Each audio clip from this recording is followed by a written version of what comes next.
Identifier les individus entachés de corruption est une entreprise de grande envergure, qui s'étend des salles sacrées de la Maison-Blanche aux couloirs labyrinthiques du Capitole.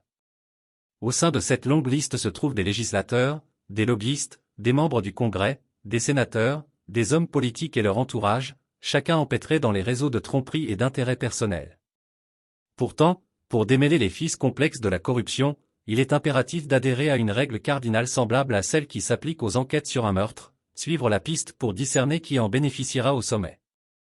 Malheureusement, le public se concentre souvent sur des personnalités périphériques, ne parvenant pas à saisir les machinations systémiques plus larges orchestrées depuis les échelons supérieurs. La notion énigmatique d'état profond ne fait que compliquer encore davantage les choses, faisant allusion à des niveaux d'influence couvrant des individus, des entreprises et des dynasties qui échappent à l'examen conventionnel. Foreign Policy Magazine et The Economist, entre autres, sont perçus comme des instruments utilisés par un groupe restreint, familièrement appelé « cabale », qui contrôlerait également des personnalités comme George Soros et d'autres dirigeants influents. Le Premier ministre hongrois Viktor Orban a exprimé ses inquiétudes concernant des individus comme Soros, suggérant une complicité parmi ceux qui les défendent. Cependant, mon attention reste fixée sur le zénith du pouvoir. Des personnalités comme Soros et Bill Gates, bien qu'influentes, sont considérées comme des couches subordonnées de la structure du pouvoir, semblables aux employés d'une entreprise. Selon mon analyse, tous ces individus sont en fin de compte redevables à deux familles, les Rothschild et les Rockefeller. Cette affirmation n'est pas ancrée dans le complot mais plutôt dans une compréhension nuancée du fonctionnement du pouvoir. Des entités telles que les Nations Unies, la Maison-Blanche, le Congrès américain et divers forums mondiaux sont perçus comme des extensions de l'influence exercée par ces familles. Cette compréhension dévoile les motivations plus profondes qui animent les événements géopolitiques, qui vont au-delà du simple gain financier. Contrairement à la croyance populaire, l'argent n'est pas le moteur principal, car ces familles contrôlent les banques centrales, ce qui leur permet d'imprimer de la monnaie à volonté. Par conséquent, la véritable nature du pouvoir transcende les récits simplistes propagés par les grands médias, soulignant la nécessité d'une analyse plus critique des affaires mondiales. Les dirigeants et les esclaves, la corruption au sommet de la pyramide. Dévoilement de la structure machiavélique du pouvoir, une analyse critique de la corruption au sommet. Dans le labyrinthe de la politique moderne et des dynamiques de pouvoir, on se retrouve souvent perdu dans un labyrinthe d'intrigues, de manipulations et de tromperies. L'approche machiavélique offre une lentille à travers laquelle nous pouvons décortiquer le réseau complexe de corruption qui imprègne notre société, depuis les couloirs de la Maison-Blanche jusqu'aux salles de conseil d'administration des sociétés multinationales. En scrutant la hiérarchie du pouvoir et en se demandant cui bono qui en profite, nous pouvons découvrir les véritables architectes de la corruption. Au cœur de ce récit machiavélique se trouve un groupe de personnages dont l'influence s'étend bien au-delà des yeux du public. Des législateurs aux lobbyistes, des membres du Congrès aux sénateurs, ces individus occupent des postes d'autorité et exercent un pouvoir immense. Pourtant, derrière le vernis de la démocratie et de la gouvernance se cache une vérité plus sombre, ils ne sont que de simples pions dans un jeu orchestré par quelques privilégiés. Pour comprendre la corruption, il est impératif de gravir le sommet de la pyramide du pouvoir, là où résident les véritables bénéficiaires. Même si le public est peut-être obsédé par les cibles de bas niveau, les boucs émissaires sacrifiés sur l'autel de l'opinion publique, c'est au sommet que les marionnettistes tirent les ficelles en toute impunité. Entrées les familles, Rothschild et Rockefeller. Ces dynasties, entourées d'opulence et de secrets, exercent une influence sans précédent sur les affaires mondiales. Des Nations Unies à la Maison-Blanche, des salles du Congrès aux rassemblements clandestins comme le Bilderberg et le Forum économique mondial, leur présence est omniprésente, façonnant les politiques et les programmes qui servent leurs propres intérêts. Contrairement à la croyance populaire, l'argent n'est pas le principal facteur de motivation de ces familles. En contrôlant les banques centrales, ils possèdent la capacité de créer de la richesse à volonté, laissant les contribuables payer la note. Au lieu de cela, leurs ambitions transcendent le simple gain financier, ils recherchent le pouvoir, l'influence et la domination sur les nations et les peuples. Foreign Policy Magazine, The Economist et des institutions similaires ne sont que des instruments dans leur arsenal, diffusant de la propagande pour faire avancer leurs programmes. Des personnalités comme George Soros et Bill Gates, bien qu'influentes à part entière, font pâle figure en comparaison des véritables détenteurs du pouvoir qui se cachent dans l'ombre. Pour démêler les machinations de la corruption, il faut adopter une perspective holistique, transcendant les distractions des discours dominants. Les guerres, les révolutions et les manœuvres géopolitiques ne sont pas motivées uniquement par le gain monétaire mais par la soif insatiable de pouvoir et de contrôle. Rejeter ces affirmations en les qualifiant de simples complots revient à sous-estimer la ruse et la cruauté de ceux qui opèrent au plus hauts échelons de la société. Ce n'est qu'en éliminant les couches de tromperie que nous pourrons affronter la dure réalité de notre monde, un monde où la corruption règne en maître et où les véritables architectes restent cachés derrière un voile de secret.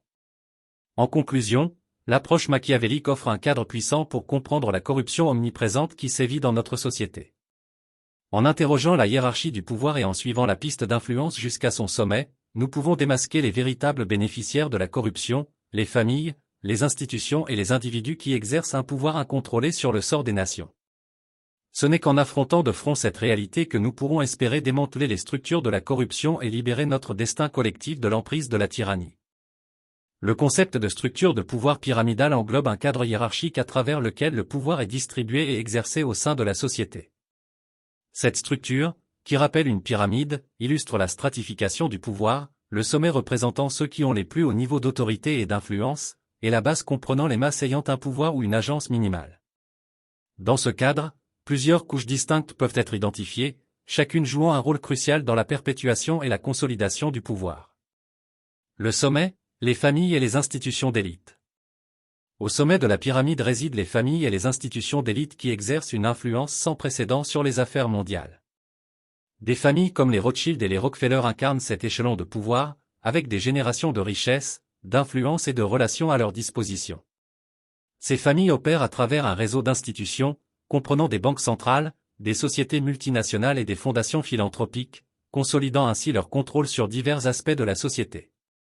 Leur pouvoir est à la fois manifeste et secret, façonnant les politiques, les économies et même les cultures en fonction de leurs intérêts. Institutions mondiales et groupes de réflexion. Au-dessous des familles d'élite se trouvent des institutions mondiales et des groupes de réflexion qui servent de canal d'influence. Des organisations comme les Nations Unies, la Banque mondiale, le Fonds monétaire international et le Forum économique mondial jouent un rôle central dans l'élaboration des politiques et des programmes internationaux. Tout en promouvant ostensiblement les idéaux de coopération et de développement, ces institutions servent souvent les intérêts de l'élite, perpétuant les systèmes d'inégalité et d'exploitation sous couvert de progrès. Gouvernements nationaux et établissements politiques. L'étage suivant de la pyramide comprend les gouvernements nationaux et les établissements politiques. Les présidents, les premiers ministres, les législateurs et les bureaucrates exercent une autorité considérable au sein de leurs pays respectifs, mais leurs actions sont souvent influencées par de puissants intérêts agissant en coulisses. Les lobbyistes, les entreprises donatrices et les groupes d'intérêts spéciaux exercent une influence considérable sur la prise de décisions politiques, façonnant la législation et les politiques au profit de leurs clients. Personnes morales et institutions financières. Sous la sphère politique se trouvent des entreprises et des institutions financières qui exercent un immense pouvoir économique. Les sociétés multinationales, les banques d'investissement et les fonds spéculatifs contrôlent de vastes ressources et exploitent leur influence économique pour façonner les marchés, les industries et les gouvernements. Grâce au lobbying, aux contributions aux campagnes et aux partenariats stratégiques, ces entités exercent une influence significative sur les décideurs politiques et les organismes de réglementation, renforçant ainsi leur domination. Médias et réseaux de communication. Les médias et les réseaux de communication occupent une position centrale au sein de la pyramide des structures du pouvoir, façonnant l'opinion publique et le discours. Les médias grand public, les plateformes de médias sociaux et les conglomérats de divertissement contrôlent le flux d'informations et de récits, influençant la perception du public et façonnant les normes sociétales. Tout en servant ostensiblement de chiens de garde et de pourvoyeurs de vérité, ces entités succombent souvent aux pressions économiques et politiques, perpétuant les récits biaisés et la désinformation. Cercles universitaires et intellectuels. Les milieux universitaires et intellectuels constituent une autre couche de la structure du pouvoir, façonnant le discours et la production de connaissances. Les universités, les instituts de recherche et les groupes de réflexion jouent un rôle essentiel dans l'élaboration des politiques publiques, l'information de l'opinion publique et la promotion des programmes idéologiques. Cependant, comme d'autres secteurs, le monde universitaire est susceptible d'être influencé par les entreprises donatrices, les agences gouvernementales et les intérêts des élites, ce qui peut compromettre l'intégrité et l'indépendance de la recherche scientifique.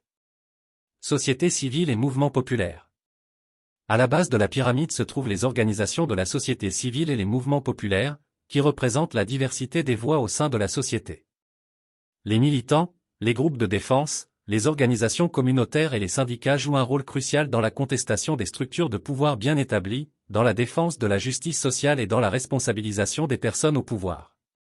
Bien que souvent marginalisés et sous-financés, ces mouvements populaires sont des agents de changement essentiels, remettant en question le statu quo et mobilisant une action collective en faveur d'une réforme systémique.